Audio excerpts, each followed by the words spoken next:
What's up, everybody? Welcome to Ask Shane Anything, episode 115, right here on Sifted Games at sifted.net. Coming off the glow of Game Face, episode 400. Hope you guys are enjoying the episode. A lot of you probably still haven't got through the whole thing because it is the longest episode of Game Face ever. But anyway, I hope you enjoyed it. I hope you like all the changes that we've made to the show. More are coming. But I think it was a pretty good first step for 400. This show happens because some of you guys are pledging at $7 or more per month at patreon.com/sifted.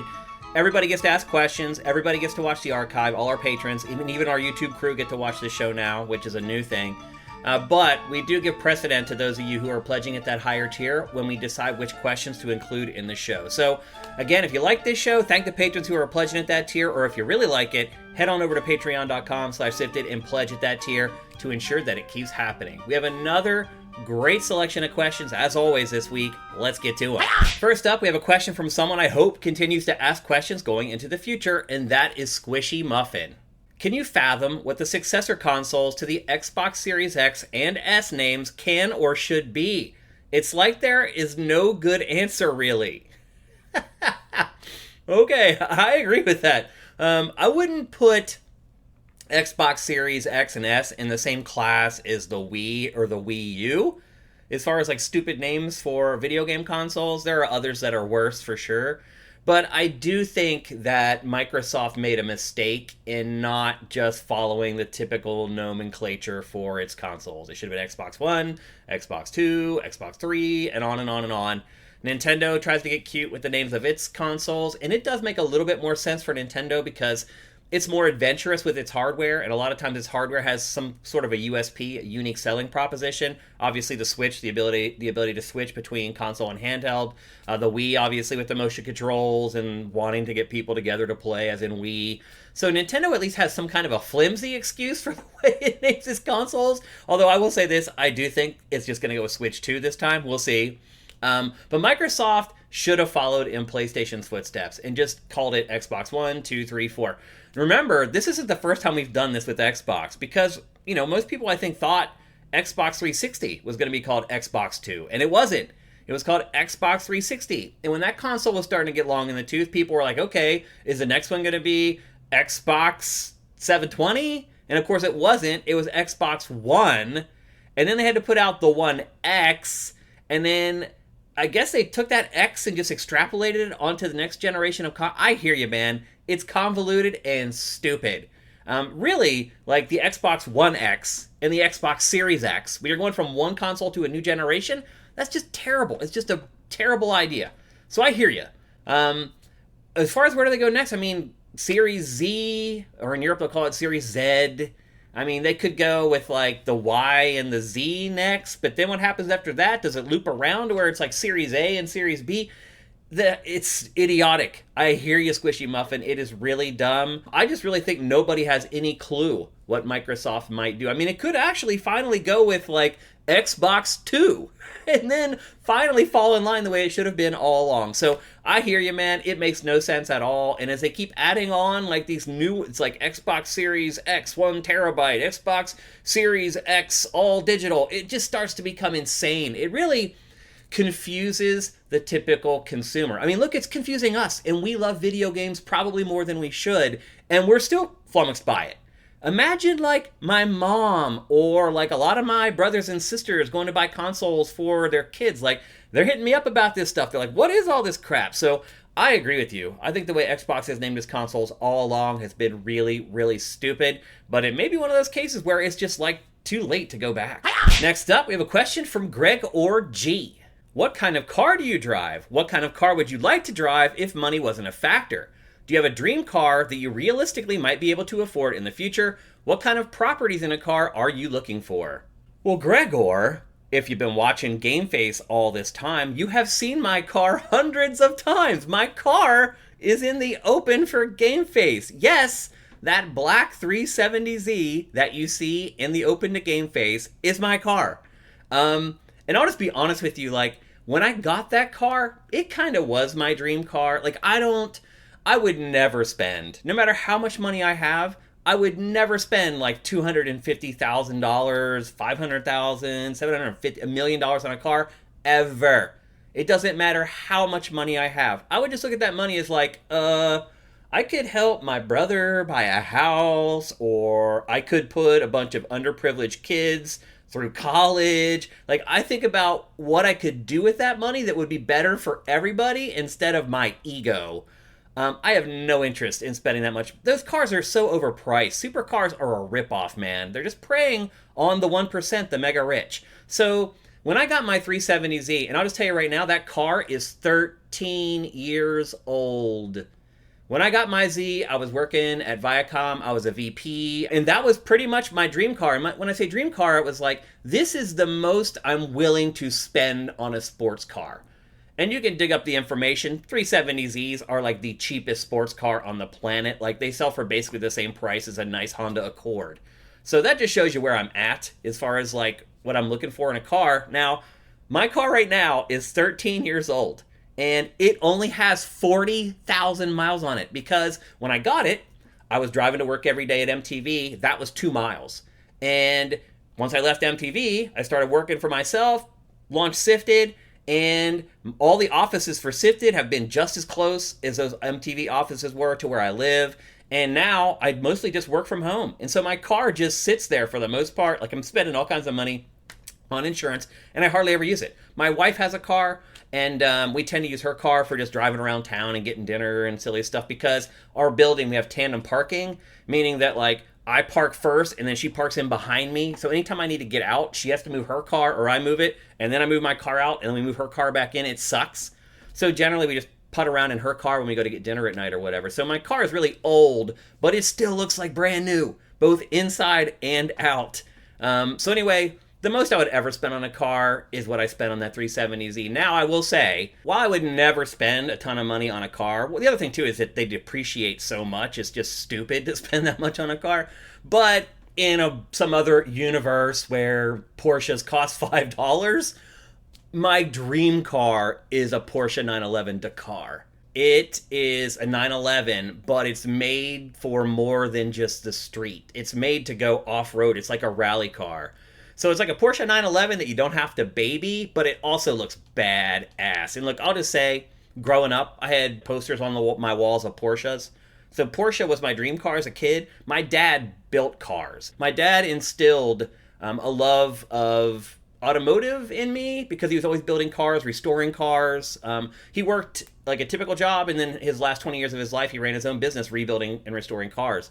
So I've always had this passion for vehicles, even though I'm realistic and would never spend a ton of money on them. So if there's one car that I really, really want, and if so let's say you, Gregor, was like, I'll buy it for you, Shane, because I know you don't feel comfortable spending that kind of money on a car. If you were to tell me that, it would be the Porsche 911 Dakar. That car is so badass. So that would be it.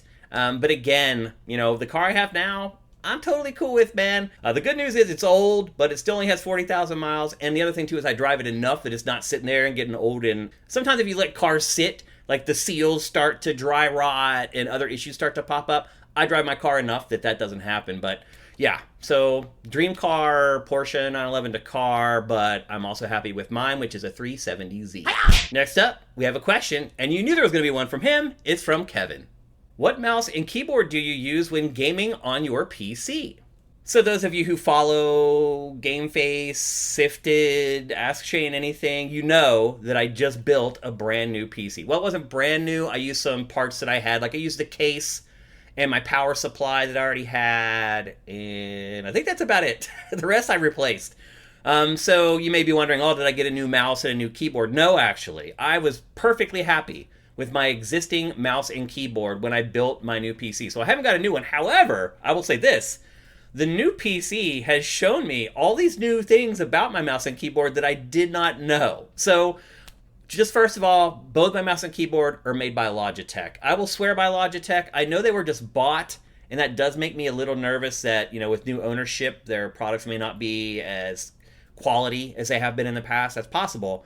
But I've been doing this a long time, and Logitech has never led me wrong. I've been buying Logitech for like 2 decades, and their products have always been great. So both my mouse and my keyboard are Logitech. I have the Logitech 502 Hero mouse, and I have the Logitech G910 keyboard. And I've had these for years now. The mouse is great. It's wired. It's not wireless. And I know some people may scoff at me for having a wired mouse. But for me, it's just, I don't want to have to fiddle with batteries or taking it on the road and worrying that the batteries die and I got to scramble to find batteries. I don't have any problem with a wired mouse. I know some people do. But I love that mouse. And here's another thing I will say. With my new computer, for the first time in my life, I cranked up the DPI on my mouse. I have tried it so many times through the years. And I'd work with it for like 2 hours and be like, man, my productivity is going way down. I can't afford to do this. I need to go back to my old one.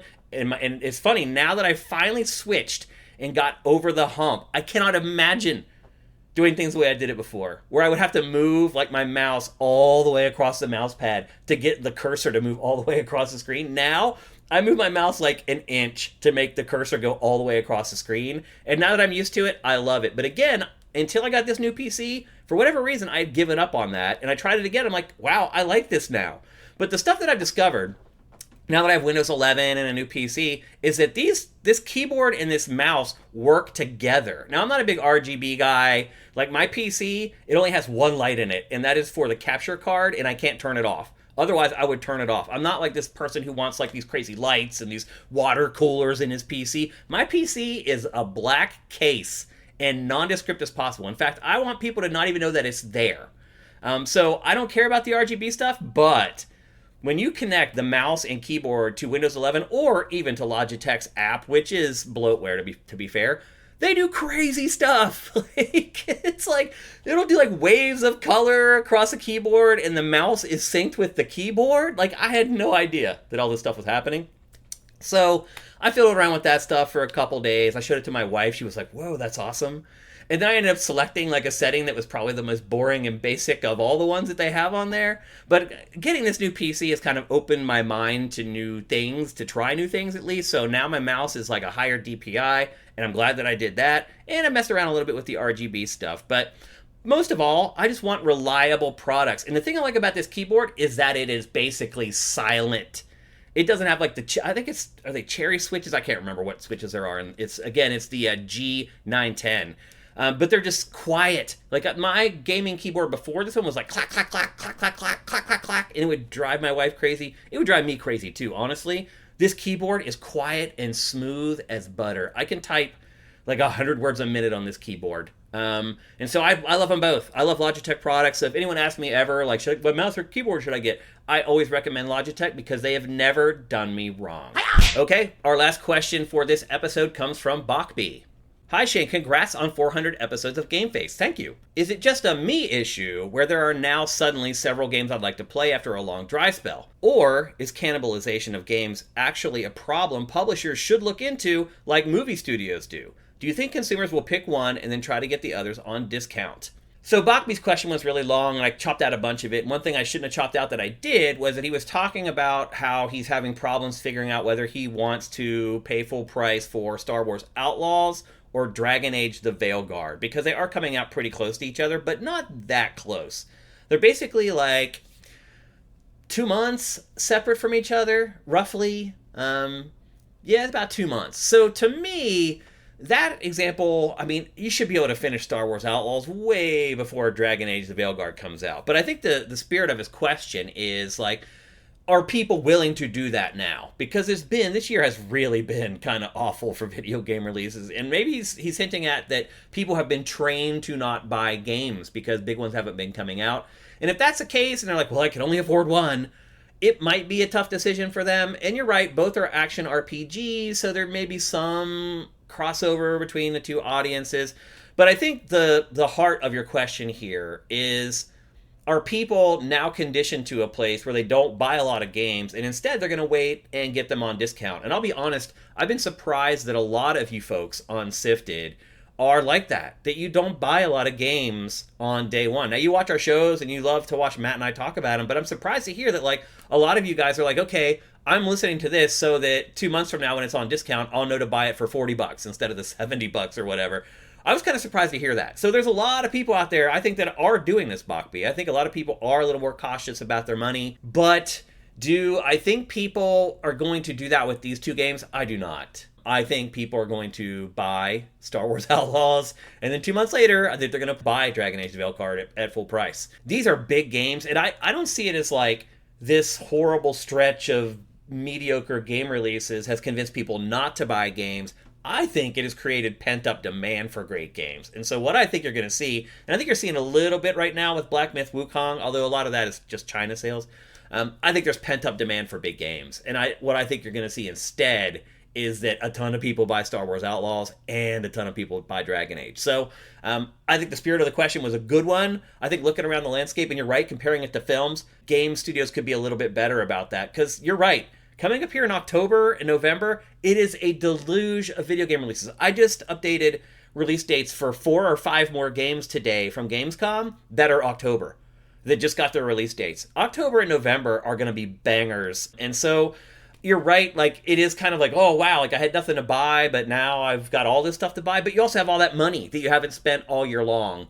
So again, I think the spirit of your question is valid, and I think if you look at movie studios, you would say the games industry does a terrible job at putting their stuff out, but the games industry is also fluid, and I think that unknowing of when something's going to absolutely be done plays into a lot of the issues of a bunch of games being bunched up together. And then there's just the practicality of it all. A lot of people have these things called Christmas clubs where they put a little bit of money away with every paycheck wherever they work, and then at the end of the year they take that money out so they can buy holiday gifts. And that's just one of a ton of reasons why a lot of games are generally bunched up towards the end of the year. So I think maybe if we look at this in February of next year, it might be a little bit more relevant, because this has been an anomaly as far as how few game releases have come out in 2024. All right, thanks everybody. Thanks as always to everybody who asked great questions for this show. In fact, please go do that, though I will say there will not be an Ask Shane next Friday because I will be out of here. I will be on the East Coast on a little mini vacation for Labor Day weekend. So I will be gone beginning on Thursday, and I don't get back into LA until like the following Wednesday. And so I will have stuff for you guys. I'm busting my ass to have content ready to run while I'm gone, but Ask Shane Anything is not going to be one of those pieces of content. So I'll see you guys in 2 weeks. Gives you plenty of time to ask some questions. Again, go to sifted.net. In the header there's a link at the top of the page. You can click that and go to our forums and ask questions. Let's make sure we got some ready to go for when I come back from my vacation. But otherwise, thanks for your questions today. Again, if you want to support this show or any of our shows, head to patreon.com/sifted. If you can pledge at that $7 or more per month tier, the Ask Shane tier, that would be awesome, and it would guarantee that this show keeps on coming. So thanks, everyone. Have a great weekend. We'll see you for Game Face this time on Monday.